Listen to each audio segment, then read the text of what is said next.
Strap yourselves in for a growth ride you won't want to miss. Today on the Inappropriate Growth Podcast, we're joined by digital marketing guru Marilyn Jenkins. She's the secret weapon behind skyrocketing sales and overflowing caseloads for countless businesses, with some experiencing a mind-blowing 14x ROI. Buckle up as Marilyn reveals the secrets to dominating local search through Google business profiles and turning your online presence into a client-generating machine. Get ready for actionable insights, proven strategies, and maybe a few laughs along the way. Don't miss this episode. Let's get started.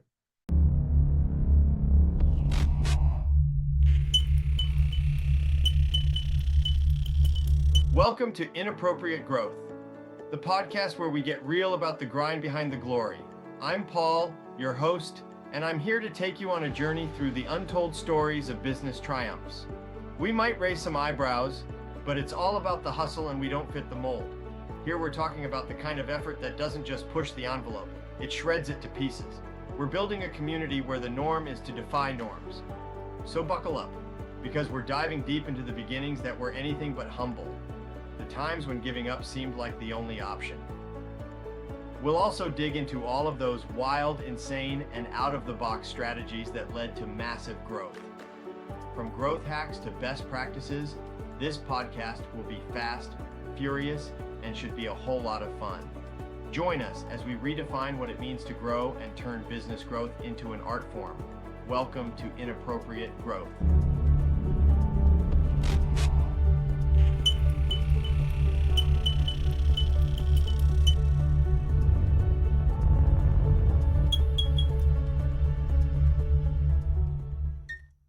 I'm ready. Okay. All right. Well, welcome to what is now season 2. This is our first episode of our second season of Inappropriate Growth, the Inappropriate Growth Podcast. And I have Miss Marilyn Jenkins as my guest today. Marilyn, how are you? I'm great. Thank you so much for having me today. I really enjoy your show. Oh, thank you. Well, why don't you tell us where you're at, how you got there, and what do you do? Well, I am the founder and CEO of MJ Media Group and Law Marketing Zone. I work with predominantly law firms and home services companies to help them grow their omnipresence online, from their Google business profile, being able to be found in local searches, to paid advertising. If you're familiar with the show, you know I love origin stories. I love how things got started. But before you dive into digital marketing, what was your career path like? In other words, what sparked your interest in this, what I think is a constantly evolving field? I've always been in technology from high school on. So it's always been an interest as the internet was becoming and AOL and all of that way back then. And I had a internet publishing company where we published books and print books. I exited that and just took some time off, and it just happened through referrals. I started working with businesses getting new websites up and running, and then it just kind of spiraled into all sorts of digital marketing. So I've done different paths, helping people with FBA, which is fulfilled by Amazon, to e-commerce, to local businesses. So it's been a bit of a transition over the last 22 years. But working with local businesses, getting them to be found to grow their companies online. Can you share maybe a specific challenge you faced early on that you had to overcome and how that happened? I'd say the specific challenge was probably when I decided to go full time. This was, I had 3 or 4 clients I was working with, and I thought, yep, this is great. Let's make this bigger. Let's do more. And it turned around. It was just finding more clients. You have to, as they say, eat your own dinner, whatever you're selling. It's so doing my own marketing for that, the outreach. And it was difficult, so I learned a lot doing for myself, and that I could then transition over to clients and help their websites and Google business profile and that sort of thing grow. But yeah, it was the struggle of building a business online, the same as a struggle with building a local business. It's really, really funny when you catch yourself. Maybe you should practice what you preach. Maybe you should start taking your own advice. What would you tell you if you had this particular problem? And surprisingly, that works. You don't Well, know. it does. I mean, even growing an agency, that's one of the things that a lot of agencies don't think of. Whatever you're doing for your clients, why not do for yourself? I don't know why that's not more instinctive. You you're It's wearing also a a different focus. We're focused on service, and we don't think of, well, we are a client as well. with regard to scaling. What strategies did you implement to grow the business from the ground up to the successful company it is today? Networking, Okay. definitely. LinkedIn is huge, and then running paid ads. Looking at what I've done for myself and what I've done for clients, I don't think there's one singular way to be successful when it comes to digital marketing. You've got Right. people that say, just do Facebook ads, right? Okay, that can be effective. But what about SEO? What about building a convertible website? Making sure that your Google business profile is up and running and updated, showing engagement. Do a little something to it every week. It's not a one hit wonder, right? So doing the different things, networking on LinkedIn, making sure you've got a good website and that you're constantly putting stuff out there.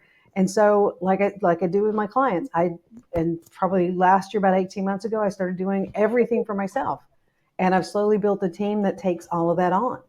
Podcasting is another thing. Get your experience out there, talk to people. So that's a big part of it. So that's what I do. Right.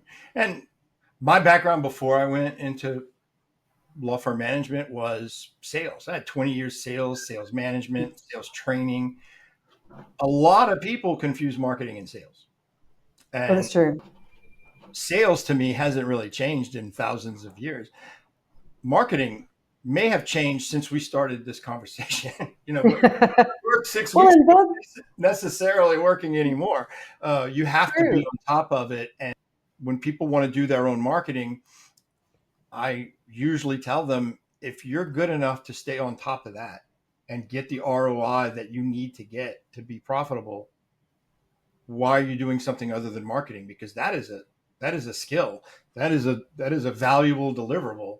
And usually the purpose of it is always to steer them towards some sort of hire or hiring a vendor, to help them Mhm. look True. the I mean, same. you're not usually trained in sales and marketing. If you're an attorney or a plumber or an HVAC, that's what you do. That's what you're good at. Do you want to trade that for a desk job? Probably not. If you love arguing the law and helping people through conflict and all the things that attorneys do, why would you want to spend hours at a time doing marketing? You need to get good at sales so you can close cases. But your marketing needs to be something that works for you, not something that takes up your time. I talk to attorneys that spend, they're solo attorneys or maybe small firms. They go out and they BNI, they chamber, they rotary, they do all of their networking, and they're doing all of that, and they're getting these cases for referrals. So then they stop the BNI and the chamber and the rotary while they get these cases going. So their revenue does this because you don't have enough people to do it all. So digital marketing can be your digital referral system. You don't have to do one or the other, and that's what happens when you try to do it all yourself. Right. And speaking to those, I mean, it is usually a progression, right? When the law firm is one woman with a laptop in her home office, as it scales and there's a virtual assistant and there's starting to be a budget and they're getting some office space, they're growing from Mm-hmm. nothing. And until the point when they start talking to someone like you, they have been 100% referral based, either friends and family or personal referrals or client referrals or professional referrals, like you mentioned, the BNI or the networking or the chamber meetings. Exactly. And what how do you deal with the reality that if I get 10 qualified referrals, I'm probably going to have 5 clients, but digital leads don't typically convert nearly that high. And so there's a lot of people saying, well, none of this works because all Mm-hmm. of these leads are no good, because it might take 100 leads to get a sale instead of 2. How do you Exactly. help with that kind of transition and prepare them for that?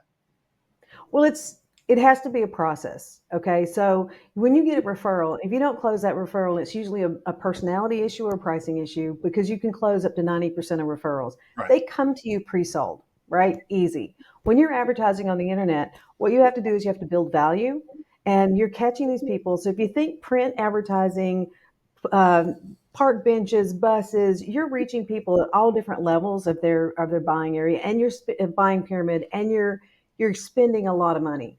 On digital marketing, you can spend as little as 50 or $100 a day and reach the same number of people in the different levels of the buyer's pyramid, right? So Right. when you get a lead, you have, they're going to be in a certain level. So if you put out enough content on your Instagram, your Facebook page, your LinkedIn, your website, to educate them, and of course your YouTube channel, to educate them on who you are, what you can help with, and make yourself approachable so they know right away you've given away value. Now you're bringing them up to the top of the buyer's pyramid with you. So yeah, you might get 100 leads on digital marketing, and maybe only 10% of those, or even perhaps 3% of those, are in that top buyer's pyramid. So they are looking for a solution to their problem and they're ready to buy. It's just it's just part of it. How many people look at your old, I started to say the Yellow Pages ad back in the day, but we'll look at your ad in the newspaper. Well, 100 people might have looked at your ad. Only 3 called you. Where on digital marketing, maybe all 100 of them came through your ad. You're getting the same results. You just don't know it. So what we do is we say, okay, maybe some of these people are not yet ready and know they have a need, but they're thinking about it, like think divorce. Okay, maybe they're thinking about it, but they're not ready to move forward. So you need to have a strategy in place, and we do this for our clients. We automate outreach, text and email marketing, just to keep you front of mind, that delivers value, gives free books or checklists or any of that kind of thing that helps keep you front of mind.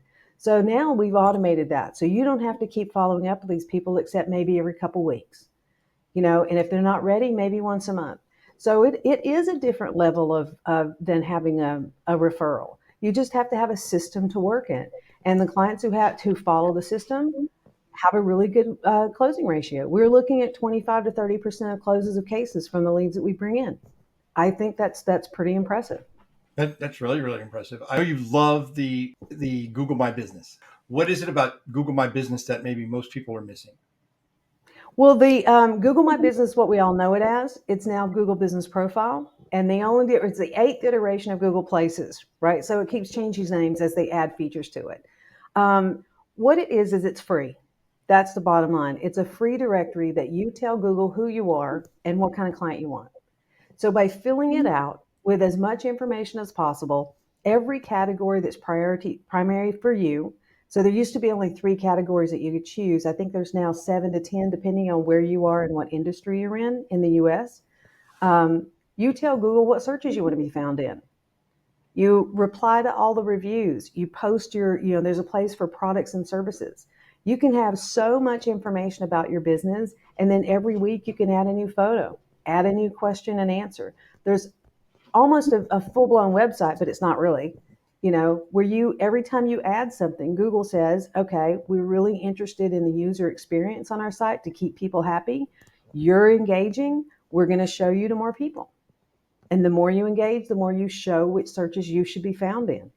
So Google is sending you free phone calls, free visits to your website, free directions to your location, all within your Google Business Profile, if you take advantage of it and maximize it.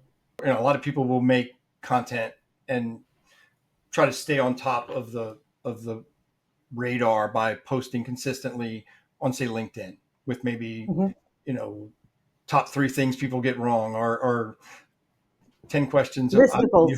right. Or I do them with little images. I call them lead magnets, but I know it's a misnomer. I'm not saying it right, but there's a call to action in the text somewhere. But do you think these lead magnets or these infographics or these things that you would normally share on a site like your business Facebook page or your LinkedIn page, would you make the Google business page receive all that content too? Or is that Yes. Oh, yes. Okay. And there's a post feature now. See, the post feature wasn't available when it was Google My Business. That's one of the newer features. So absolutely. And when we work with our Google Business Profile clients, we post a blog article on their Google Business Profile every week. Nice. So, and you can make new keywords. So say you're in Main Town, Main Street, but there's a big neighborhood that's secondary town with you can actually do an article that focuses on the secondary town. That's telling Google that you are relevant in that other neighborhood as well, which is a bit further away from your main office. So it makes sense to do that. Question and answer services, taking photos like selfie photos further away from your office with location services turned on. So it's got the latitude and longitude. Post that on your Google Business Profile. The more information, the more that Google sees that you're engaged and you care about the user experience. I like it. I'm learning just talking to you. I'm probably not doing enough with that. But client breakthroughs. You've got some success stories. What was a breakthrough that you remember working on that may have even surprised you? We really, with the first few clients, dialed in this follow-up process, automating it for them. And that seemed to make the difference. Obviously, speed to lead is huge. When you're running ads, you want to get to that lead as quickly as possible.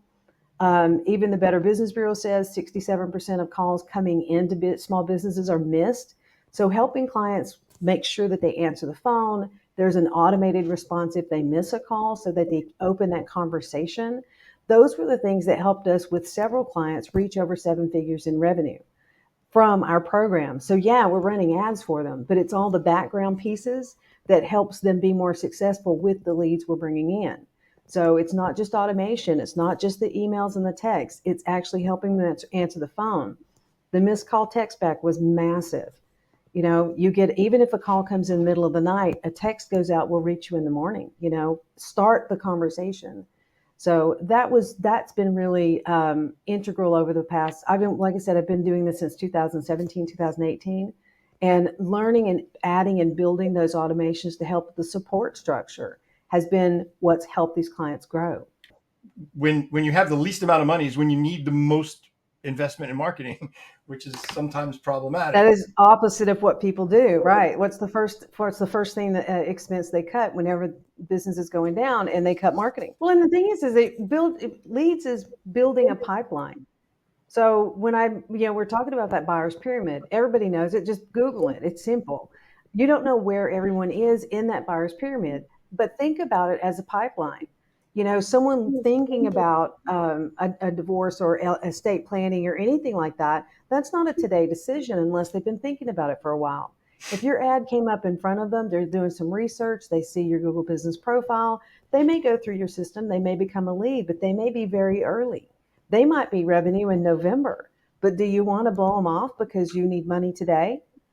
When you could be building and scaling through the rest of the year by taking advantage and making sure that you feed value to these leads. So your pipeline is full of people that are almost ready. And when they're ready, you're the one they think about.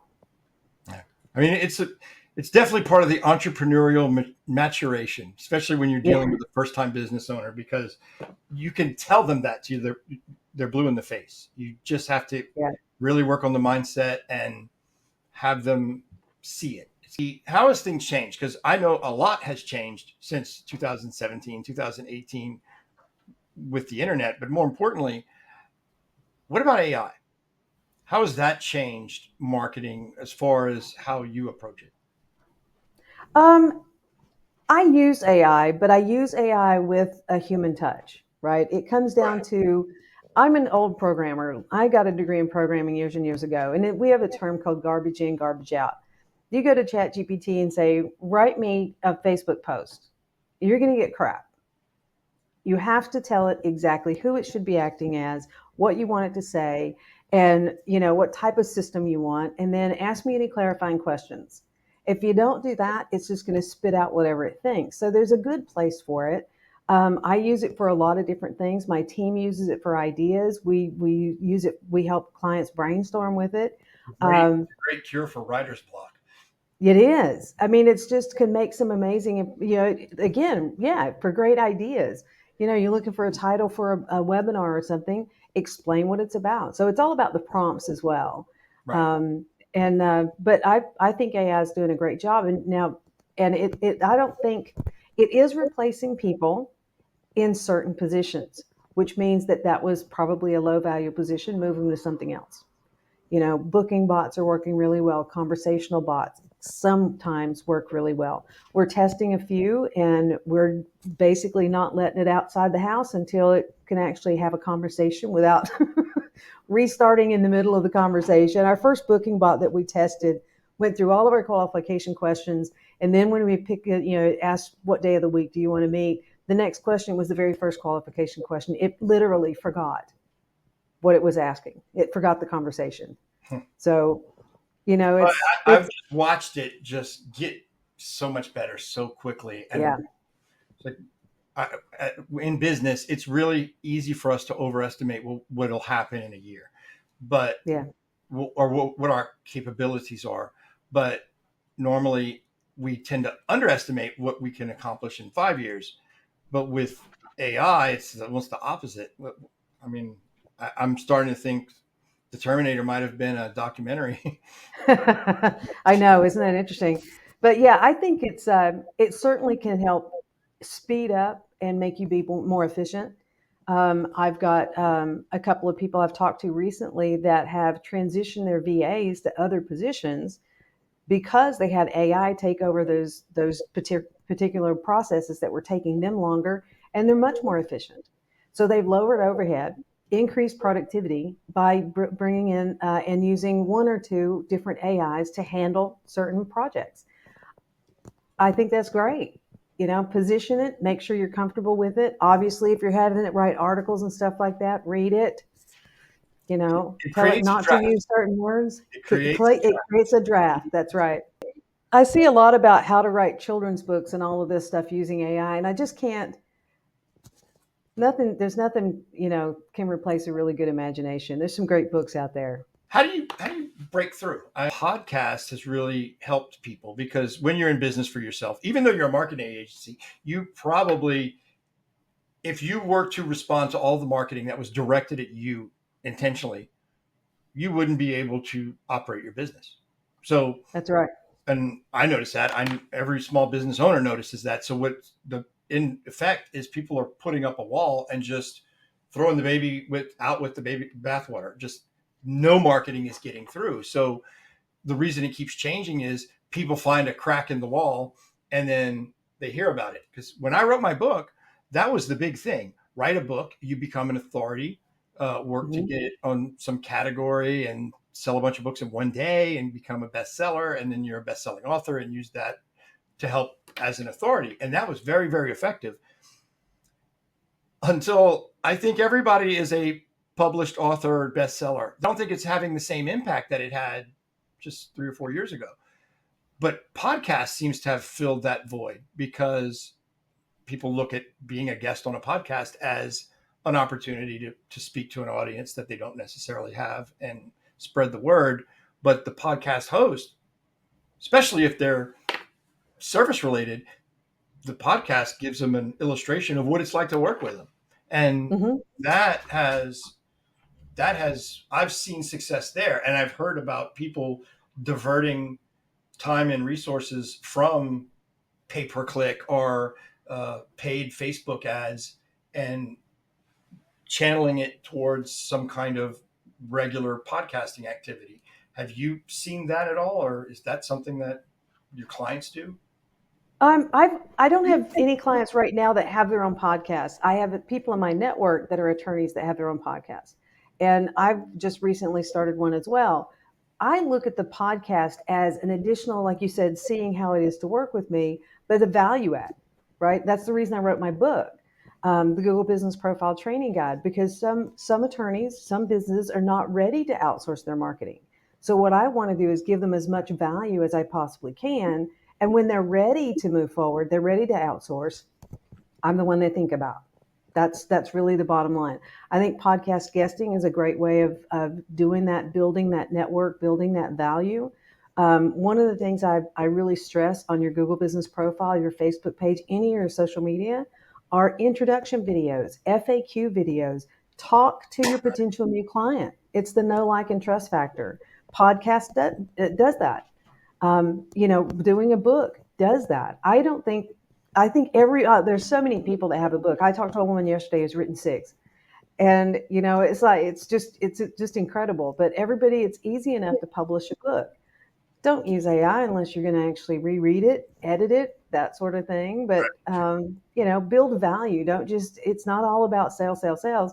Build value. That's what I feel is working now, and people are looking for you to show that you know what you're talking about, and you're going to help them do this. When they see that they need help with it, then you're the one they're going to go to. Looking ahead, I'm thinking future of local SEO, and I'll admit I'm one of those people who knows enough about SEO and marketing to be dangerous. I always, just like every non-lawyer will say, okay, and I'm not a lawyer, but then they'll say it, or a lawyer will say, I'm not a CPA, check with your CPA, but, well, I'm not Yeah. a marketing professional, but you want to have as much information to help your SEO. You want to have, a diverse marketing plan, but what is the future of local SEO? Like, what trends do you see shaping search optimization, especially with that Google Business Profile?